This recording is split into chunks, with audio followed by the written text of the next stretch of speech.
have been captivated by movie monsters. These horrific characters have haunted many young nightmares.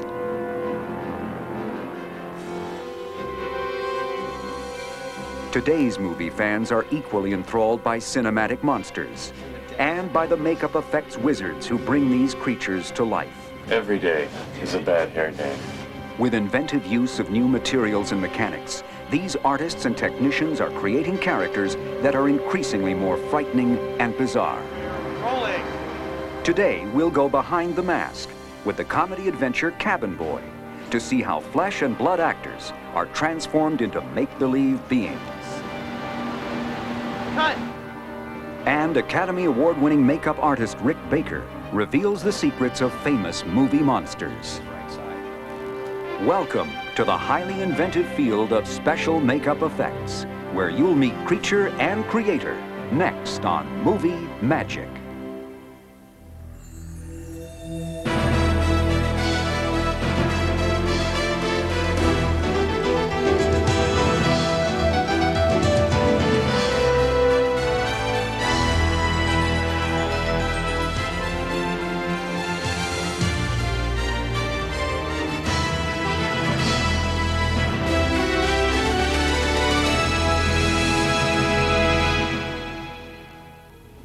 The function of makeup has remained constant throughout history, to assist an actor in the creation of a character. Makeup effects include everything from the addition of a cut, burn, or scar, to the transformation of a man into an unrecognizable form. When a script calls for an alien to live among Earthmen, or dead men to walk amongst the living, the makeup effects artists are called to center stage. For the fantasy comedy film Cabin Boy, producers Tim Burton, Denise Denovi, and director Adam Resnick must create a world populated with strange characters. Cabin Boy tells the story of a young man who travels the high seas with a group of crusty old fishermen. On their voyage at sea, there are a lot of episodes where they meet some very amazing characters. He meets a half man, half shark underneath the water named Chalky, played by Russ Tamblyn. And the masthead on the ship, played by Ricky Lake, actually comes to life. And he learns the ways of love from Callie, played by Ann Magnuson, who lives on an island and has 8 arms or 10 arms, a lot of arms. I wanted something that was very stylized and a little bit older looking. Tony had some good ideas, and he was completely in sync with what I wanted to do.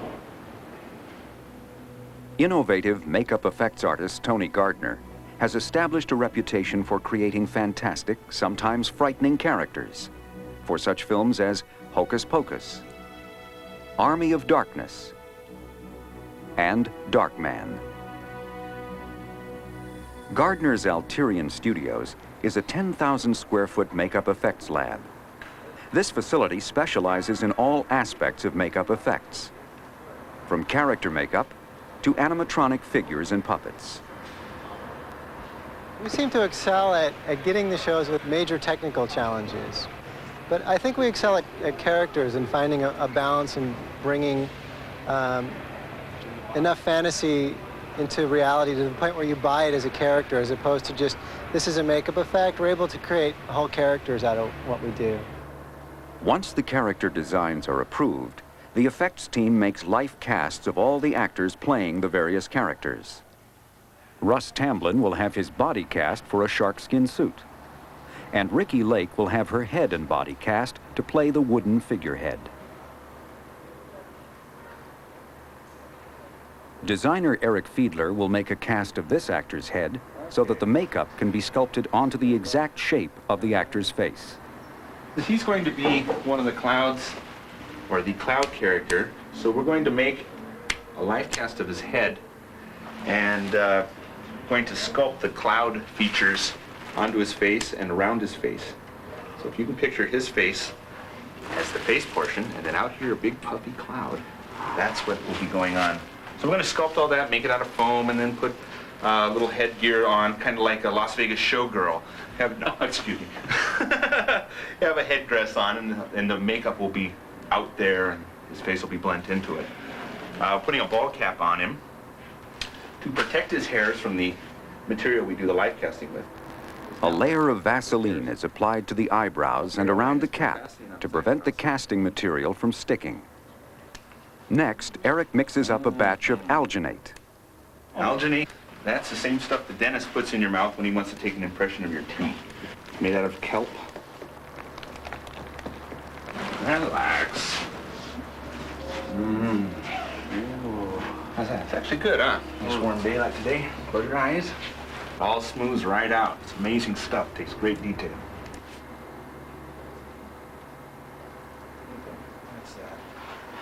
This takes about 5 minutes. You get the whole thing done in about 14.5 minutes. A wrapping of plaster bandages provides support for the alginate cast. Now I'm putting on the dividing line of the hard matrix or the plaster bandage. So we do a front half and a back half. As this stuff starts to go off, it starts to heat up.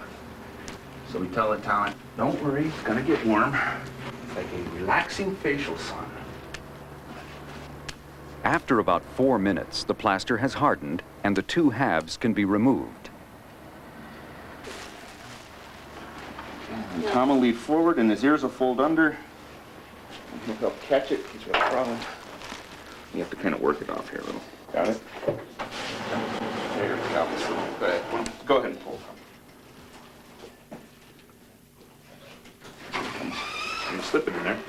Pull straight out. There you go. And... Once the negative of Tom's head is finished, the next step is to fill the mold which will form the life cast. This is Ultracal. It's a very hard type of plaster. There's 3 parts of this. There's this is called a face coat, a splash coat, also it's called. Then after that is the hemp coat. We add hemp or sisal fiber, which is a material that we use to give it strength. It's like straw. Also helps it to make it lighter. And then we put a finish coat on there, making it nice and smooth. Molds in minutes. This will set for 30 minutes. It'll start to heat up. That'll make it harden up. That's it. Then we'll pop it. Now it's time for the moment of truth. And there it is. A perfect likeness. This life cast will be the foundation for a sculpture that will put the actor on cloud 9. Help your eyes look up. And after a quick touch-up, the cloud man is set to breeze through his scene. Okay, lean back and blow. That's perfect. Okay. That was nice. That was really nice. Good. For many movie fans, Lon Chaney was the master of screen horror. Known as the man with 1,000 faces, Chaney was a genius in the art of makeup. His 1923 version of The Hunchback of Notre Dame is one of the most extraordinary characters ever created for motion pictures. He had this wonderful ability that no matter how horrific or how repulsive his character could be, he could get the audience's sympathy. People like to believe the extraordinary. People like to think for the Hunchback he wore a 70-pound rubber hump. In actuality, it was 20 pounds and it was made out of plaster of Paris. The Phantom of the Opera, made in 1925, is one of Chaney's most admired films. He plays Eric, the disfigured mad organist who haunts the Paris Opera House. When Chaney read the Gaston Leroux novel, it described Eric's face as that of a skull with the flesh wasted away. He would glue spirit gum, which was an adhesive, on his nose, and then he'd place a little strip of fish skin, which is a thin, transparent piece of skin that comes from the stomach lining of fish, and he'd pull the nose up to the way he wanted it, and then ran the rest of the piece of fish skin up into the forehead, painting it down with spirit gum, and that's how he accomplished the up-tilting of the nose. Because his elaborate makeup removed all acting subtleties, Chaney had to employ his body to eloquent effect. Cheney's famous makeup box was the forerunner of the makeup departments of the major studios. By the 1930s, these makeup departments were operating as daytime glamour factories. But at night, in Universal's makeup lab, artist Jack Pierce worked with Boris Karloff, perfecting the face that would influence future generations of makeup artists. My first introduction to Frankenstein's monster actually was in a monster magazine. And for the life of me, I couldn't figure out how you could make someone's head square. A two-time Oscar winner for his extraordinary work on An American Werewolf in London and Harry and the Hendersons, Rick Baker's special effects makeups are inspired by his early fascination with classic movie monsters. Early on, I thought it was Boris Karloff that did his own makeup, until I read in Famous Monsters of Filmland that this guy by the name of Jack Pierce did the makeup. From the research that I've done and knowing what makeup techniques were at the time, I believe most of it was done with a buildup of cotton and collodion. Collodion is this kind of liquid plastic type material. I really pity poor Boris who had to go through this makeup every day. First day, I think he put some spirit gum on his brow, stuck some cotton onto it, painted on a layer of this collodion, put a little bit more cotton, a little more collodion. So it was laboriously building up layer at a time to create this brow. But it took hours to do. I've read 8 hours, I've read 6 hours. I couldn't believe either one of them. It's a long process. And to be sitting in a makeup chair that long, to have some joker painting, plastic on your face isn't really a lot of fun. I spoke to some older makeup artists that knew Jack Pierce.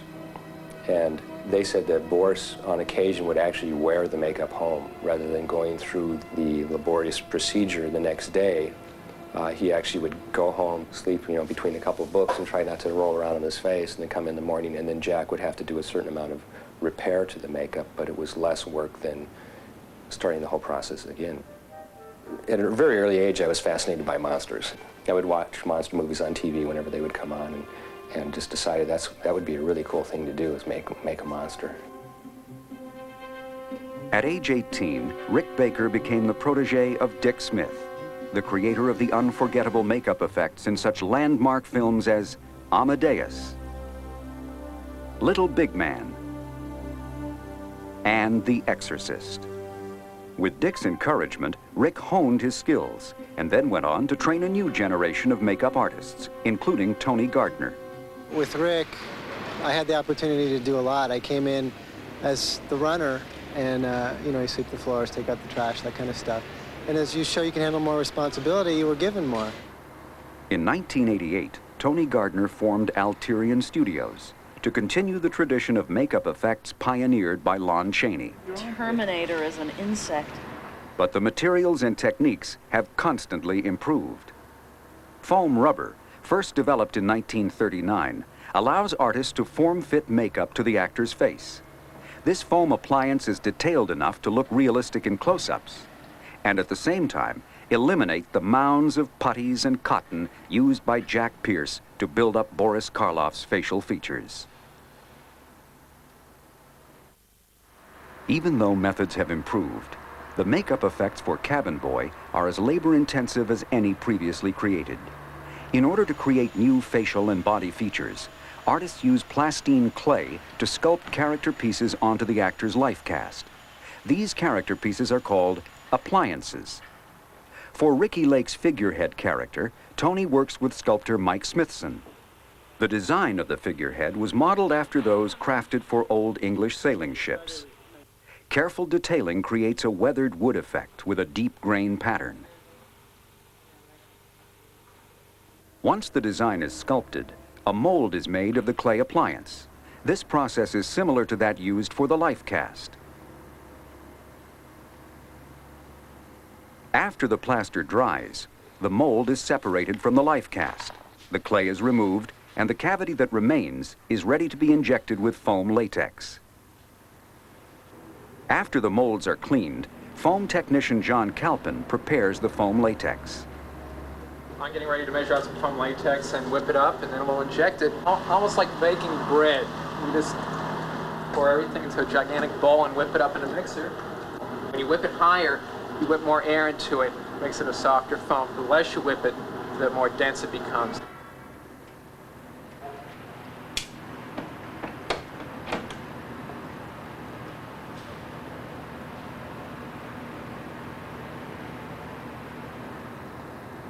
The foam is injected into the appliance mold until it begins to seep out of small channels. When the channels are filled, the appliance should be free of any voids. The mold is baked in an oven for about 5 hours at 350 degrees. Once the appliance is removed from its mold, it is cleaned of excess latex and primed for painting. The foam rubber looks and feels like human skin. These appliances even have pores that allow the actors to perspire through the appliances rather than underneath them. Finally, after weeks of preparation, the character pieces are ready to be attached to the actors. Actress Ricki Lake arrives several hours before the rest of the crew for her makeup application. A medical adhesive called Pros-Aide is brushed onto the actress's face. It's boric acid. Dissolves your nose so you can get a flat wood texture. Oh, that's so it sticks, right? Listen, you. The nose is glued first. Then the cheeks. As the mask is glued to Ricki's face, it becomes a second skin. Now, when am I going to be able to move my face? You can move it right now if you want. It feels restricted. Oh, it'll work in. The most important work is the blending of the edges of the makeup with the actress's skin. The seams must be perfect to avoid detection. Scared me. I'm sorry.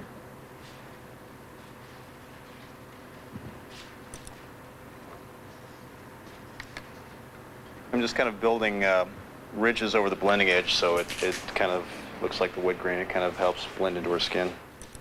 It definitely helps looking differently and taking on a different appearance. Definitely helps when you're creating a character, especially one like this. And they kept telling me when I was off the part, they said, there's a lot of special effects makeup involved.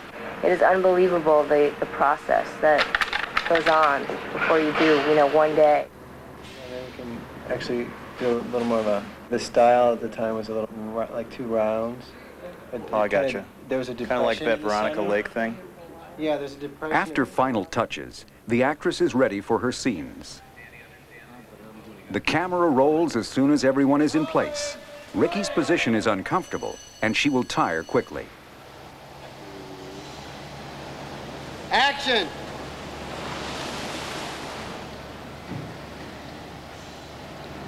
Ricki. Pat. Great, okay. Great, Ricki, okay. After Ricki works through a full day of shooting, Tony Gardner and his crew must then remove the actress's makeup. When the makeup effects are as elaborate as the figurehead character, this process can take several additional hours. But for the Alterian team, the figurehead is only one of several characters they are responsible for. Here, actor Russ Tamblyn is being made up with another foam latex appliance to create his Sharkman character. Brian Pennicus has been given this task. This is a surgical adhesive that Dow Corning makes. Since the dawn of theater, actors have used color to create character makeup. And now, color is the final step in creating these makeup effects. The basic foam appliance has texture, but needs color and shading to complete the illusion. For the makeup colors, we use a standard palette, but that offers 6 or 7 blues and a black and a white. Well, Brian did a test paint job on the little Russ Tamblyn to determine the patterns and the basic colors. And we'll gradually work our way from this prosthetic adhesive paint to regular makeup as we work our way forward over the body. Now I have to go in and break up all the flatness of the gray. And we've got to break up the edge here so that it dissolves more into his own skin. Once you get all this gear on and start looking at yourself in the mirror, it's such inspiration. I got a fin on my back. A lot of times people, you say, oh, I was in that film, and they'll say, oh, who were you in it? And you have to kind of explain, well, I was the guy, or the lawyer, or the this, or the that. You say, I was the shark man. A little bit wider. Make this match the point. Just kind of stands out. Do I look normal again? I mean, who would think? I'm just a normal, average actor with a robe. Finally, Russ is ready for the camera. In this scene, the cabin boy has been thrown overboard and he sinks to the bottom of the ocean. The shark man swims to the rescue before the cabin boy drowns. I approached the makeup effects more as characters as opposed to just a makeup effect. You have to figure out the character and how to make the character work. The continuing demand for new characters and greater realism presents makeup artists with challenging problems. They respond with confidence by inventing new techniques and materials and creative ways of using them. It's almost like presenting a magic trick. It's what's all the dressing that fits around the actual effect itself to make it work and make you believe what you're seeing. The credit belongs to makeup artists with talent and technology who create memorable screen characters that could never have existed without movie magic.